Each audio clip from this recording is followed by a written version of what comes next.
सब देवता में पहले होखेला पूजा नवा थोड़ो थोड़ो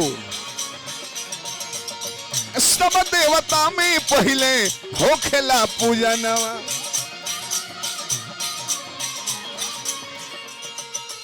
कहीं बबुआ लोग का नाम छह मलाप लिखल बा गणेश जी के दू जना बबुआ छह मलाप शिव पुराण 344 नंबर पेज गीता प्रेस आ दू जनी मलकीनी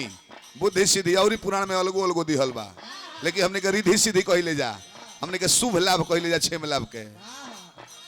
शुभ लाभ बाड़े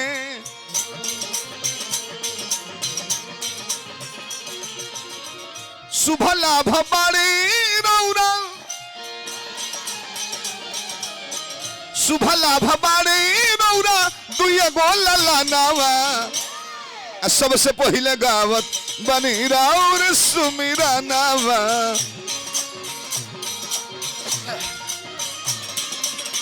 सबसे पहले गावत बनी राउर सुमिरा नावा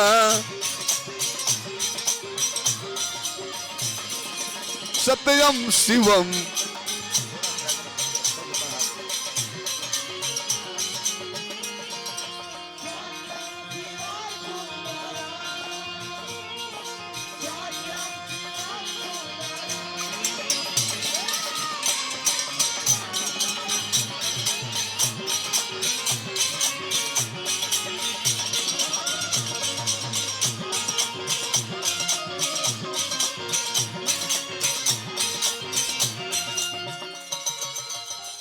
बाबा में दो जना आइल बालू एक जना नहीं खन आइल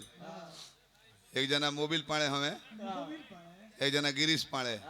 और चिकन का लई को नहीं खेलो को रह मोबिल पाड़े लौकता रे गिरीश पाड़े लौकता रे और चिकन का लई को नहीं खेलो को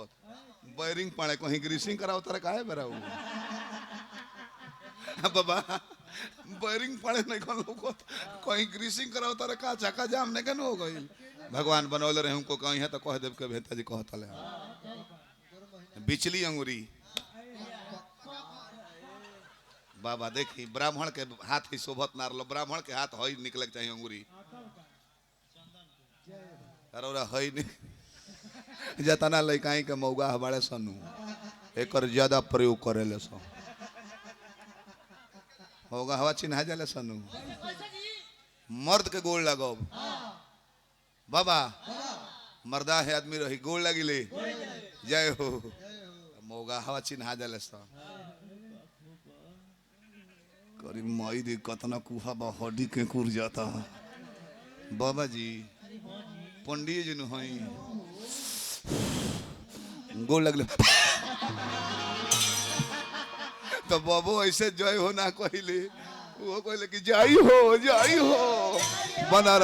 रहा जाई हो मर्द के मार दे बूढ़ के पड़ाक ताबड़ बिग दी बौगा के मारी के पटक देले बड़ो तब वो उठी तो खोखिया सन ऐसे ऐसे ना मार देलो हो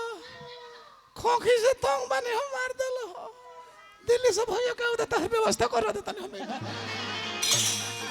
ए रवा बे शोभत नार ल बाबा इना चाहे रवा अब हमरा एक होता नहीं कि काहे खिसी आइल बाड़ू अरे जान ले बुका